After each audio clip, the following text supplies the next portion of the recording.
আমাদের একটা প্রতিবেশী দেশ আছে, আমরা আমাদের দেশ নিয়ে যত ভাবি তারা তার চেয়ে বেশি ভাবে।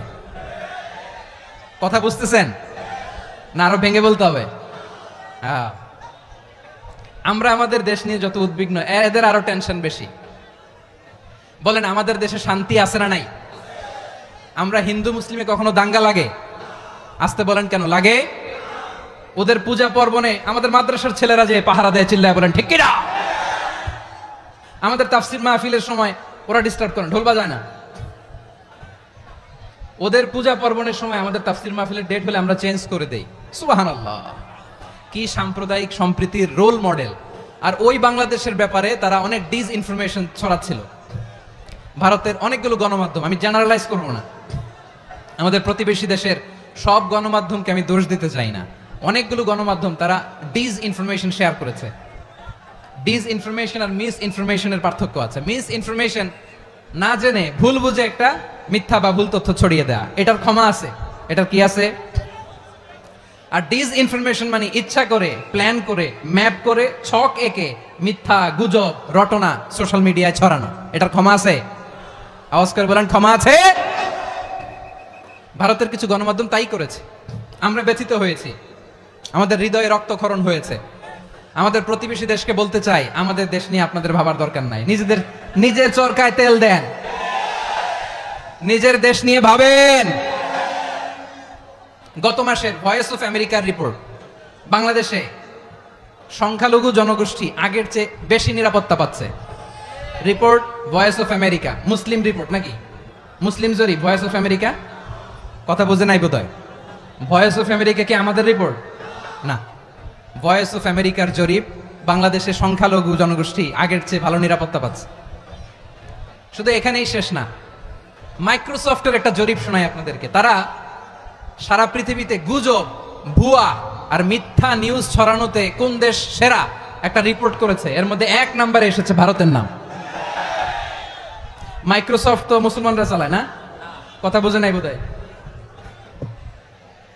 প্রতিবেশী দেশকে বলবো, আপনারা নিজের চরকায় তেল দেন, আপনারাও শান্তিতে থাকেন, আমাদেরকেও শান্তিতে থাকতে দেন।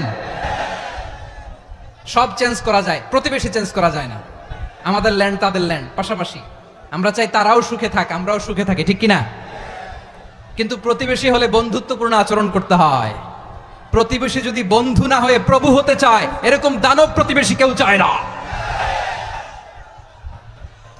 ভারত যদি বন্ধুত্ব উপহার দেয়, আমরাও বন্ধুত্ব দিব, কি বলেন? তারা যদি বন্ধু সুলভ আচরণ করে, আমরাও বন্ধুত্ব উপহার দেব। কারণ আমাদের পররাষ্ট্র নীতি হচ্ছে সবার সাথে বন্ধুত্ব, কারোর সাথে বৈরিতা নয়। আলহামদুলিল্লাহ বলেন, কত চমৎকার পলিসি আমাদের। আমরা নির্বিবাদী, আমরা বাংলাদেশিরা শান্তিকামী, we are proud of that. এজন্য আমরা গর্ববোধ করি। আমাদের পররাষ্ট্র নীতি সবার সাথে বন্ধুত্ব, কারোর সাথে শত্রুতা নয়। তাই প্রতিবেশী দেশকে বলবো, আমার ভাইয়েরা, আপনারাও আমাদের ভাই, বন্ধুত্ব দিলে বন্ধুত্ব পাবেন। বন্ধুত্ব ইজ ওয়েলকাম, দাদাগিরি নয়। বন্ধুত্ব ওয়েলকাম, দাদাগিরি নয়, লাউড এন্ড ক্লিয়ার। ভারত যদি বন্ধুত্ব দেখায়, বন্ধুত্ব পাবে। কিন্তু ভারত যদি বাংলাদেশে আধিপত্যবাদ বিস্তার করতে চায়, বাংলাদেশের 18 কোটি জনগণ সেটা রুখে দেবে।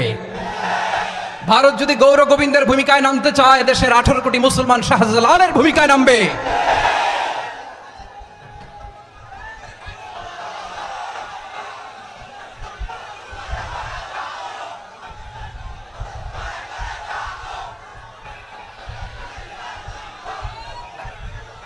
প্রিয় ভাইয়েরা, আমরা বন্ধুত্বে বিশ্বাসী, শত্রুতায় নই, ঠিক কিনা বলেন? আল্লাহ আমাদেরকে বোঝার তৌফিক দান করুন। তাহলে এই যে তারা বলেছে এদেশে সংখ্যালঘুরা কষ্টে আছে, দুঃখে আছে, এটা কি ঠিক? বলেন এটা কি ঠিক? না, তারা ডিস ইনফরমেশন শেয়ার করেছে, এটা ঠিক নয়। আমার প্রতিবেশী বন্ধু রাষ্ট্রকে বলবো, আপনারা এটা করবেন না, এটা করবেন না। আমরা শান্তিতে আছি, আপনারাও শান্তিতে থাকেন, আমাদেরকেও শান্তিতে থাকতে দেন। এই যে চিটাগাংয়ের অ্যাডভোকেট আলিফ হত্যাকাণ্ডে গোটা বাংলাদেশ আমরা ধৈর্যের পরাকাষ্ঠা দেখিয়েছি, চিল্লায় বলেন ঠিক কিনা? আমাদের নেতা আমাদেরকে ডেকেছে, আমরা শান্ত থেকেছি। আমরা শান্ত থাকতে চাই, আমরা ঐক্যবদ্ধ থাকতে চাই। যে কোনো ষড়যন্ত্র রুখে দেওয়ার জন্য ঐক্যবদ্ধ প্রচেষ্টার কোনো বিকল্প নাই।